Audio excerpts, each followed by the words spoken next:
Hi, I'm the Foreseer and welcome back. Today we are going to be exploring two things simultaneously. We are going to be taking a look at how I style my locks to try and get some curls, and we're also going to be exploring what ancient American indigenous hair looked like. And you are in for a surprise, so let's dive in. I've wanted curls for so long, and because of the length of my hair, and it's a bit heavier, it hasn't been holding them. So lately I've been seeing a lot of ladies do reverse styling, which is basically when your hair is already styled, like stretched, they'll do an additional style on the styled hair. So today I'm gonna do that. I am going to reverse style my hair. It is time for a wash. My hair is stretched, and I just finished retightening too. Let's see if I can show moves. So I just finished retightening, and I don't know if these parts are straight, but we're gonna find out together, you know? So now I'm just putting my hair into sections so I can get ready to apply the rollers. I'm going to walk you through a few of the products I'm going to be using. I have some argan oil mousse. It worked. I may try something different next time, but it was all right. And then these are the size of curlers I'm going to use. Now, I ended up using a few different curlers, which I'll show you at the end, and I don't know if I'll ever use those curlers again, but you'll see why later. It was important for me to make sure that I got the product saturated on my hair, especially the ends, because the ends can be more difficult to hold the curl if it's not super smooth. Now that we've got that intro out of the way, we are going to start to dive into some biblical hidden hair history. So information about what the Aboriginal Americans' hair looked like during biblical times. By Aboriginals, I'm referring to the dark-skinned Afro hair textured people who were in America pre-Columbus. In today's Hidden History in Plain Sight, we are exploring the ancient Aboriginal American beauties of the pre-Columbian Americas. You know, the ones modern history says never existed. So to start, we're back at the book, The Art of Terracotta Pottery in Pre-Columbian, Central and South America by Alexander von Withenau. Let's take a moment here to acknowledge the fact that some of these artifacts date back to the pre-classic period in Mayan history. This time period is between 2000 BC and 250 AD, so way before Columbus. We're talking about biblical times here, and in biblical times, we were still beautiful. So let's start in Chiapas, Mexico, which is known for its amazingly beautiful ruinas, or ruins, of the city of Yaxchilan. Yaxchilan is an ancient Mayan city located on the bank of the Usumacinta River in the state of Chiapas. This once beautiful and brilliant city is where the first example of the Black beauties of biblical America comes from. Let's take a look. The thing that gets me the most about this picture is her hair, because the texture looks so familiar, doesn't it? Even in stone, her hair looks so light and fluffy, like a cloud. But there's so much more about her that looks familiar, like her cute button nose and her deep reddish brown complexion, even the shape and fullness of her bountiful lips. This book was written in 1970, and the writer didn't seem surprised by the presence of dark-skinned Aboriginals in biblical era America. Let's move on to this middle pre-classic bombshell with her perfect profile. This gorgeous beauty likely dates back to around 250 BC. And is that a coily bang I see by her brow? She was found in Tlacticol, which is right outside Mexico City. Next, we have the Aboriginal Jessica Rabbit of the ancient world. They took her nose, but they could not take her hair. And we all know the only type of hair that can achieve this look naturally. Her locks are artfully, yes, I said locks, are artfully twisted into two large twists cascading down her face. You can even see where they're secured, and each lock separates at the ends. We can also examine her mouth for additional context clues. Her full mouth is plump and even puckers. Even though there was likely a cheap attempt to hide her nose, her Aboriginal locks and lips say it all. Even the author describes her as pretty lady. We're still in the pre-classic era, so this pretty lady was likely considered pretty in ancient times as well as today. And can you imagine her with her full nose and lips to accentuate her hair? Now, look at one of my favorite figurines. She has very clear wicks, which for those that don't know is a type of lock style. And she's smiling, which makes me smile. Her face and her nose actually remind me of my mom. And I really like the crown detail above her forehead. Editing me here, let's take a brief intermission to examine which curlers gave me the best curl retention.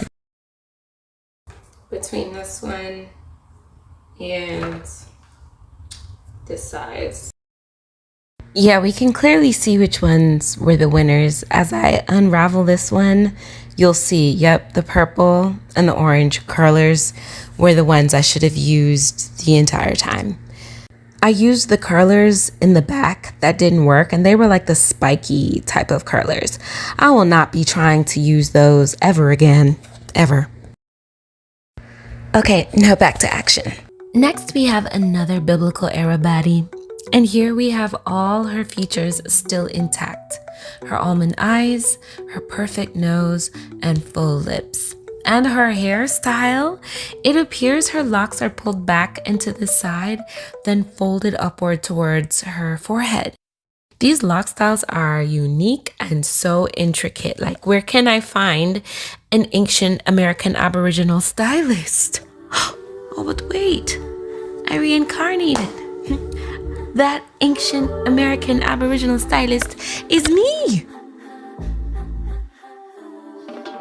Now let's head to Guerrero, Mexico, then Veracruz, to an archaeological site called El Tajín to observe some hair crowns. The first hair crown is made of fabric, what we call today a head wrap or a scarf. And question for you all, what textures of hair can create a balloon under fabric? Oh, I'll just read your mind. Did you say Afro textured hair? Well, if you did, you're right. And yet again, it looks like they may have tried to alter her nose, but they could not hide her hair, even when it was already covered. I'd say that's another win for the fro, right? Because imagine if our ancestors didn't love their features and preserve them through art, which later became artifacts that we're finding now, we would have never known they existed. Our history would truly have been hidden and erased from us. Next in this hair crown set, we have a meditative American Indian. To me, she looks like a priestess sitting Indian style, wearing what looks like an elaborately designed fez. Now, we must take a moment to admire the accessories because what do you mean we had this much style before Yeshua walked the earth? Now we're ready for one last crown, the most ornate and luxurious I've seen on such a small ancient figurine. This beauty was part of a flute. Yeah, that delicate, soft musical instrument. Yet the ancient artisans managed to engrave all her glorious features so intricately. Her mouth, nose, closed eyes, the jewelry in her crown. They even expressed her clearly thoughtful expression. Part of me wonders if her crown was some sort of ancient technology. I hope we can rediscover because I want to try it on and see what it does.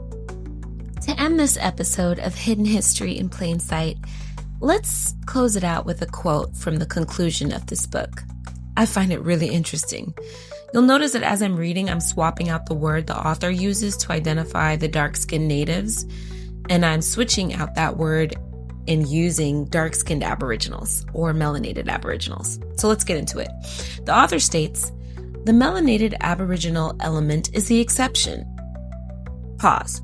Here he's alluding to the fact that many people are unaware of the melanated aboriginals or Black Americans of ancient America. Let's continue. The melanated Aboriginal element is well proven by the large Olmec stone monuments as well as the terracotta items, and therefore cannot be excluded from the pre-Columbian history of the Americas. Pause. Here he's saying that our dark-skinned Aboriginal identity cannot be separated from the history of the pre-colonial Americas because it's deep, as we saw in just a few images.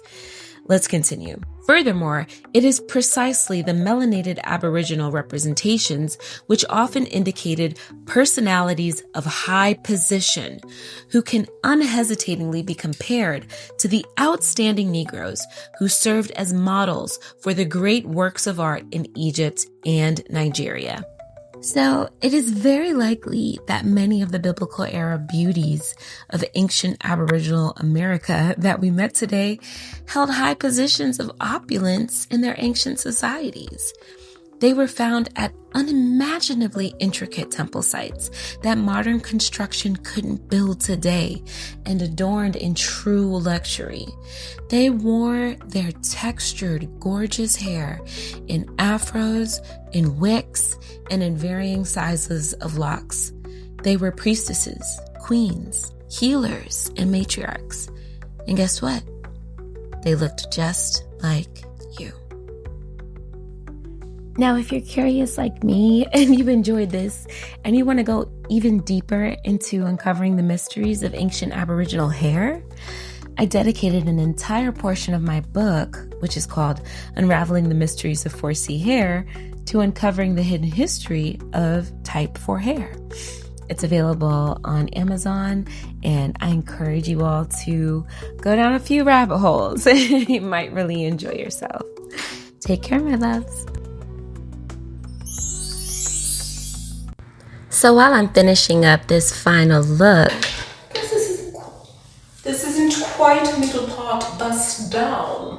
I just wanted to take a moment and say, hey everybody, I hope you enjoyed my little deep dive, because I can't even explain to you my reaction when I started uncovering these artifacts and looking at them and going, oh my gosh, that's us. Like, I see us, I've seen pics, Afro pics, Afro pics being pulled up as artifacts. And if you don't have that cultural connection to understand what you're looking at, you might just miss it. So I hope you've been as invigorated as I've been going through all of this, and I hope you're ready for more. Thanks for watching. Okay, I love you. Bye-bye.